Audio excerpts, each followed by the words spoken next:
Hello everyone. মোচা খেতে গেলে মোচা বেছে দিতে হবে, তাই বরমশাইকে দিয়ে মোচাটা বেছে নিচ্ছি। তারপরে আমিও নিয়ে বসে পড়লাম। আমিও হাতে হাতে একসঙ্গে দুজন মিলে মোচাটাকে বেছে নিলাম। ছাড়িয়ে একটা একটা করে ভিতরের একটা করে লাঠি থাকে আর একটা সাদা থাকে, ওইগুলো সব ভালো করে বেছে নিয়ে কেটে নিচ্ছি। তার সঙ্গে ছিল লতিটাকেও কেটে নিলাম আমি।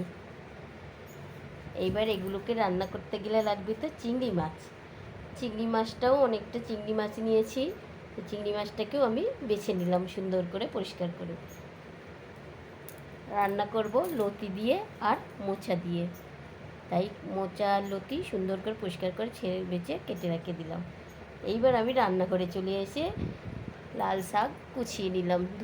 ধুয়ে দিয়েছিল কর্তামশাই, আমি কুচিয়ে নিয়ে এবার রান্নাটা চাপিয়ে দিলাম। দেখো আমি আগেই শাকটা রান্না করে নিচ্ছি। লাল শাকটা রান্না করছি বাদাম পোস্ত দিয়ে। বাদাম পোস্ত দিয়ে সুন্দর করে রান্না করে নিলাম। দেখো কত সুন্দর রান্নাটা হয়েছে। কে কে ভালোবাসো লাল শাক খেতে কমেন্টে জানিও। এইবার আমি চিংড়ি মাছটাকে ভেজে নেব। চিংড়ি মাছটাকে হালকা হালকা করে ভেজে নিয়ে তুলে নিচ্ছি। একবারে ভাজতে পারিনি, দুইবারে ভেজেছি, আর একবার দিয়ে ভেজে নিলাম। বেশি ভাজা করতে লাগে না চিংড়ি মাছ, অল্প করে হালকা হালকা করে ভেজে নিলাম।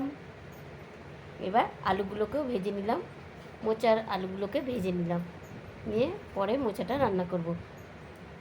একটা ভুল হয়ে গেছে, মোচা রান্নার ভিডিওটা করা হয়নি। এখন চিংড়ি মাছ দিয়ে লতিটা রান্না করে